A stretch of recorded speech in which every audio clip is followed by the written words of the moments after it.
Buenos días, buenas tardes o buenas noches. En el presente video, nuestro grupo conformado por Arturo Nieto, Daniela Benzur, José Mirano, Naisi Parraguirre y quien les habla Yaro Medina, exploraremos y profundizaremos el libro El fin de la historia y el último hombre de Francis Fukuyama. En primer lugar, ¿quién es Francis Fukuyama? Francis Fukuyama es un autor y politólogo estadounidense nacido en Chicago en 1952. Estudió en las universidades de Harvard y Yale, obteniendo así un doctorado en filosofía y letras.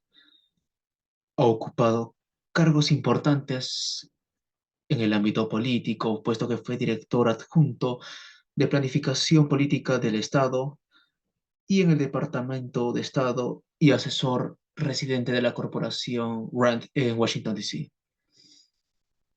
Es conocido por su obra El fin de la historia y el último hombre, eh, el cual explicaremos en esta exposición, en la que se plantea la idea de que la democracia liberal es la forma final de gobierno y que marca el fin de la evolución ideológica de la humanidad, obra que ha generado un amplio debate y ha sido objeto de varias críticas y también de análisis en el campo de la ciencia política y de la sociología.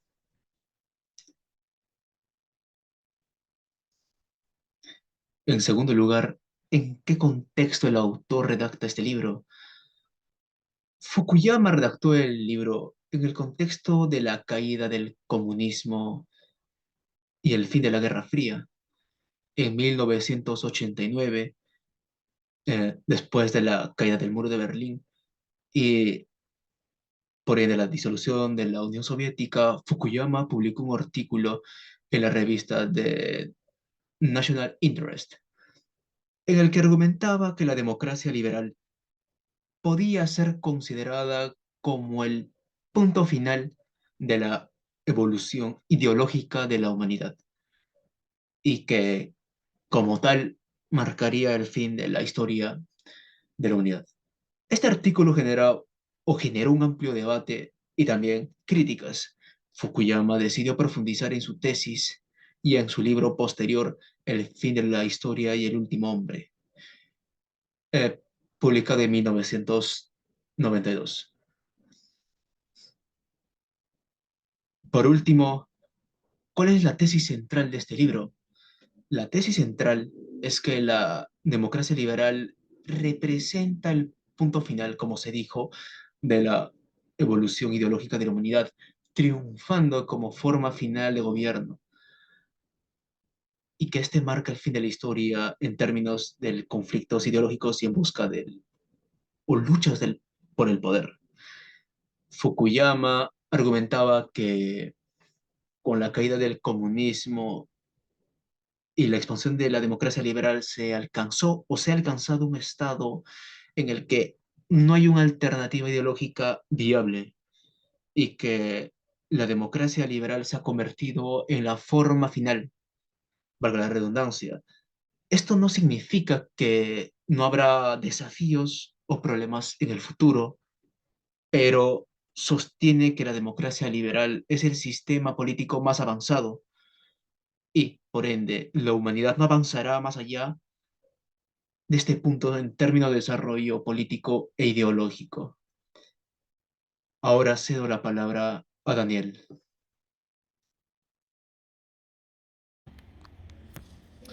Para entender el fin de la historia, resulta sumamente relevante explorar su importancia histórica. De acuerdo a lo mencionado por Fukuyama, el mundo tras dicho suceso, es decir, la caída del comunismo, se encontró en una gran reestructuración, tanto a nivel político como a nivel socioeconómico, pues el comunismo, al ser entendida como una ideología que buscaba reemplazar al liberalismo, se encontró fuerte y totalmente desacreditado, perdiendo su valor y peso como contrincante, lo cual devino, consecuentemente, en una incisiva posición de predominancia para el liberalismo. Al mismo tiempo, Dichos sucesos trajo consigo una reevaluación en los principios y fundamentos vitales marxistas y leninistas del propio comunismo, lo cual a su vez generó el levantamiento de ideales democráticos y descentralizados, lo cual fue entendido como movimientos de características subversivas de cara al comunismo tradicional. Dicho esto, explicaré las consecuencias de la caída del bloque soviético. Estos se dan por dos motivos, tanto a nivel político como socioeconómico. Respecto al primero, encontramos una gran reestructuración en el sistema internacional, lo cual, al final de la Guerra Fría, encontramos una división en dos bloques, tanto los que están a favor de la política liberal como los que están en contra. Respecto al primer grupo, se encontró una unificación y fue posible limar asperezas previamente existentes entre dichas naciones. Por su parte, en el aspecto socioeconómico, encontramos un gran problema respecto a que se vieron obligados a estar en una transición tanto en políticas democráticas como en mercados internacionales. ¿Y a qué me refiero con esto? Pues que tuvo un impacto sumamente negativo y muy difícil en estos países pertenecientes al bloque comunista. En ese sentido, pasaré a definir la democracia liberal y sus características. Entendemos por democracia liberal al sistema que combina la democracia representativa junto a la protección de derechos individuales y fundamentales de sus ciudadanos, los cuales se basan en el ideal de un poder limitado y dado con mucha cautela. Para Fukuyama, el mejor medio para llegar a este sistema está en la democracia representativa. El mismo autor, a su vez, nos denota cuatro características de la democracia liberal. El primero se basa en la protección de derechos individuales. El segundo va en razón al Estado de Derecho, pasando por el tercero, que sería una economía de mercado, y finiquitando por la ya mencionada democracia representativa. Finalmente, en base a la ya mencionada victoria del liberalismo, exploraremos la irreversibilidad del triunfo. Fukuyama menciona y argumenta que el triunfo de la democracia liberal y capitalista constituye un hecho completamente irreversible, al mismo tiempo que sostiene que dicha democracia tiene un carácter constante y de prolongación en el tiempo, formando así principios dominantes de cara a la organización de todas las naciones. Si bien él menciona la previa expansión, él al mismo tiempo sostiene que no se encuentra libre de excepciones y por ende y debido a este mismo motivo, esta no debe ser universal, sino que debe contar con un origen y características graduales. En base a todo lo mencionado, procedo a dar pase a mi compañera Naisi Parraguirre. En primer lugar, he de esclarecer el concepto de realización del espíritu absoluto. Para Hegel, la historia es el proceso mediante el cual el espíritu absoluto se realiza a sí mismo a través de la humanidad. El espíritu absoluto es el impulso al desarrollo histórico y se presenta mediante la filosofía, el arte, la religión, la cultura y la política. Posee dos implicaciones. En primer lugar, la solución de contradicciones y problemas históricos a través de la síntesis de opuestos. En su filosofía, la historia es vista como un proceso dialéctico en el cual las ideas e instituciones se desarrollan a través de la lucha entre tesis y antítesis y se realizan o se resuelven en una síntesis superior. En segundo lugar, la realización de la libertad humana. Para Hegel, la libertad humana no es simplemente la ausencia de restricciones externas, sino la capacidad de actuar bajo la razón y voluntad libremente elegidas. En ese sentido, la libertad humana se consigue a través de la participación activa en la vida política y social. En segundo lugar, su relación con la tesis de Fukuyama. Se encuentran relacionados en el sentido de que ambos sugieren que la historia tiene un propósito y dirección definidos. Como se mencionó anteriormente, para Hegel, la realización del espíritu absoluto implica la superación de contradicciones y problemas históricos a través de la síntesis de opuestos y la realización de la libertad humana. Por otro lado, Fukuyama argumenta que la democracia liberal y el mercado son la forma final de gobierno y economía, y que la historia llegó a su fin en el sentido de que no existen variables ideológicas válidas. En síntesis, tanto Hegel como Fukuyama aseguran de que la historia tiene un propósito definido y que la realización de la libertad humana es fundamental. Sin embargo, mientras que Hegel ve la historia como un proceso dialéctico en el cual las ideas e instituciones se desarrollan a través de la lucha entre tesis y antítesis, Fukuyama argumenta que la democracia liberal y el mercado son la forma final de gobierno y economía. Por otro lado, exploraremos el último hombre. Según Fukuyama, el último hombre representa el final de la evolución histórica, representa los logros de la democracia liberal y del mercado. En ese sentido, se caracteriza por, en primer lugar, el individualismo.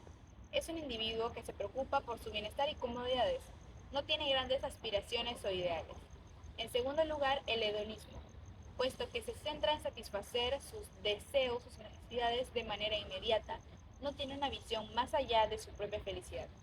En tercer lugar, el igualitarismo, puesto que no existen grandes diferencias sociales o económicas con los demás, por lo cual no tiene esa necesidad de superarse a sí mismo, esa necesidad de excelencia.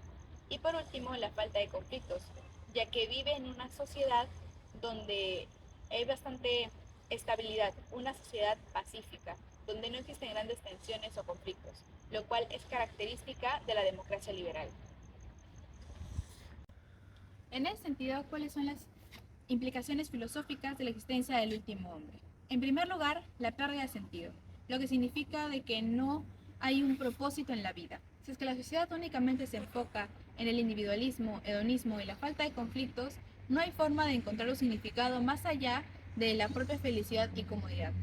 En segundo lugar, la falta de aspiraciones, lo que significa que no existen metas más allá de la satisfacción inmediata. Si es que la sociedad no valora la superioridad como debería, va a ser complicado encontrar una motivación para buscar metas más ambiciosas. Y por último, la falta de compromiso, lo que puede llevar a una falta de participación activa en la vida política y social. En ese sentido, si la sociedad se enfoca únicamente en la satisfacción individual y la falta de conflictos, no habrá forma de encontrar una motivación para participar en la vida pública y trabajar por el bien común.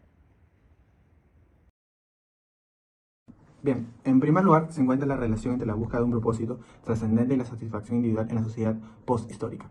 Bien, si bien Fukuyama argumenta que la democracia liberal es la forma final de gobierno y que la sociedad posthistórica se caracteriza por el individualismo, el hedonismo y la falta de conflictos también señala que la sociedad posthistórica puede llevar a una pérdida de sentido y propósito de la vida. En este contexto, la búsqueda de un propósito trascendente puede ser importante para la satisfacción individual en la sociedad posthistórica. Si las personas tienen un sentido de propósito y dirección trascendente, pueden encontrar un significado más allá de la felicidad y comodidad, y pueden estar más motivados para trabajar por objetivos más ambiciosos y participar activamente en la vida pública. Sin embargo, Fukuyama también postula que la búsqueda de un propósito puede ser difícil en la sociedad posthistórica, ya que la falta de conflictos y la estabilidad pueden hacer que sea difícil encontrar un propósito o dirección que valga la pena seguir. En segundo lugar, las alternativas a la búsqueda de un propósito trascendente en la sociedad posthistórica. Como se mencionó anteriormente, la búsqueda de un propósito trascendente puede ser difícil en la sociedad posthistórica, por lo cual Fukuyama también sugiere que existen alternativas a la búsqueda de un propósito trascendente. Una alternativa es la búsqueda de un propósito inmanente, es decir, un propósito que se encuentra dentro de la propia vida y experiencia individual. En lugar de buscar un propósito trascendente, se encuentra fuera de la propia vida. Las personas pueden buscar un propósito que se derive de su propia experiencia y perspectiva individual. Esto puede implicar la búsqueda de objetos personales, la exploración de intereses y pasatiempos, o la participación en actividades que proporcionen un sentido de significado y propósito. Otra alternativa es la búsqueda de una comunidad o grupo que proporcione un sentido de pertenencia y propósito. En lugar de la búsqueda de un propósito trascendental individual, las personas también pueden buscar un propósito y dirección en el contexto de una comunidad o grupo. Esto puede implicar la participación en organizaciones sin fines de lucro, grupos religiosos o espirituales o grupos de interés común. En otro aspecto resaltamos la importancia de la identidad en la sociedad posthistórica. Según Fukuyama, la identidad es importante en la sociedad posthistórica porque proporciona un sentido de pertenencia y propósito en un mundo que se enfoca principalmente en individualismo, hedonismo y falta de conflictos. Sugiere que los conflictos identitarios pueden llevar a la fragmentación y la polarización en la sociedad posthistórica. Si las personas se identifican principalmente con su propia familia, religión, cultura o nación, pueden ser menos propensas a trabajar por el bien común y más propensas a buscar el beneficio de su propio grupo. Esto puede llevar a fragmentación y polarización de la sociedad y puede hacer que sea difícil lograr objetivos comunes y resolver conflictos pacíficamente. Además, argumenta que estos mismos grupos pueden ser explotados por líderes políticos y grupos extremistas para promover sus propias agendas. Si las personas se sienten amenazadas o marginadas debido a su identidad, pueden ser más propias a apoyar líderes políticos o grupos extremistas que prometen proteger sus intereses. En ese sentido, Fukuyama sugiere que la identidad debe equilibrarse con la necesidad de la cooperación y compromiso. Las personas deben ser capaces de identificarse con su propia familia, religión, cultura o nación, pero también deben ser capaces de trabajar juntas para lograr objetivos comunes y resolver conflictos pacíficamente. Finalmente, los valores culturales y pausa de la pertenencia a la cultura en formación de la identidad en la sociedad posthistórica. Según Fukuyama, los valores culturales y la pertenencia cultural pueden desempeñar un papel importante en la formación de la identidad en la sociedad posthistórica. Los valores culturales pueden incluir creencias, normas y prácticas que se transmiten de generación en generación y que pueden proporcionar un sentido de pertenencia y propósito. Por ejemplo, los valores culturales pueden incluir la importancia de la familia, la religión, la comunidad o tradición. La pertenencia cultural también puede ser una fuente importante de identidad importante en la sociedad posthistórica. La pertenencia cultural puede derivarse de la identificación con una cultura o grupo étnico específico y puede proporcionar un sentido de pertenencia y propósito. Por ejemplo, la pertenencia cultural que puede incluir la identificación de una cultura o grupo étnico específico en base a la lengua, en base a la música, en base a la comida, en base a la vestimenta. En resumen, los valores culturales y la pertenencia cultural pueden desempeñar un papel importante en la formación de la identidad en la sociedad posthistórica. Sin embargo, pueden ser una fuente de conflicto y división y deben equilibrarse con la necesidad de cooperación y compromiso con la sociedad. El pase a mi compañero José. A modo de conclusión, realizaremos una recapitulación de la tesis y sus principales argumentos. La tesis de Fukuyama, en su libro El fin de la historia y el último hombre, es que la democracia liberal y el mercado son la forma final de gobierno y economía, y que la sociedad poshistórica se caracteriza por el individualismo, el hedonismo y la falta de conflictos. Entre los argumentos principales que resaltamos están los siguientes. En primer lugar está la sociedad poshistórica. Fukuyama sostiene que la sociedad poshistórica es aquella en la que la democracia liberal y el capitalismo han alcanzado el estatus como formas predominantes de gobierno y economía. En segundo lugar, tenemos el individualismo y el hedonismo. En la sociedad posthistórica, el individualismo y el hedonismo se han vuelto predominantes. Las personas buscan principalmente su propia felicidad y comodidad y se enfocan en satisfacer sus deseos personales. La falta de conflictos. Fukuyama argumenta que en la sociedad poshistórica los conflictos y las luchas por el poder se han reducido considerablemente. Esto se debe a que el modelo de democracia liberal y de mercado proporciona un marco estable y pacífico. Cuarto lugar, la importancia de la identidad. El autor reconoce la importancia de la identidad en la sociedad posthistórica. La identidad deriva de fuentes como la familia, la religión, la cultura y la nación y proporciona un sentido de pertenencia y propósito. En quinto lugar, tenemos los desafíos de la búsqueda de la identidad. Es cierto lo que mencionamos anteriormente, sin embargo, Fukuyama advierte que si las personas se identifican principalmente con su familia, con la religión, con su nación o con su cultura, son menos propensas a trabajar por el bien común y más propensas a hacerlo en beneficio del colectivo o el grupo al que pertenecen. Por último, una reflexión sobre su significado y propósito. Según Francis Fukuyama, en la sociedad actual se caracteriza por el individualismo y el hedonismo, los cuales pueden tener un efecto negativo, ya que pueden actuar en contra de la búsqueda del significado y un propósito de la persona, haciendo que éste sea más difícil. El autor, por su vez, argumenta que la sociedad se enfoca principalmente en el deseo de satisfacer los propios intereses personales y necesidades personales. Asimismo, reconoce la importancia de la búsqueda de identidad en la sociedad actual y postula que ésta puede proporcionar un sentido de pertenencia y propósito dentro de un mundo el cual está enfocado en el individualismo y el hedonismo. Sin embargo, el autor advierte que la identidad también puede ser fuente de conflicto y división dentro de nuestra sociedad y que debe equilibrarse con la necesidad de cooperación y compromiso. En este sentido, Francis Fukuyama sugiere que dentro de la sociedad actual se debe encontrar un equilibrio tanto de la búsqueda de la identidad como de la necesidad de compromiso y cooperación. Las personas deben ser capaces de buscar su propia identidad y propósito. Y en esta misma línea también deben ser capaces de poder resolver conflictos de manera pacífica y también poder alcanzar objetivos que son de interés común.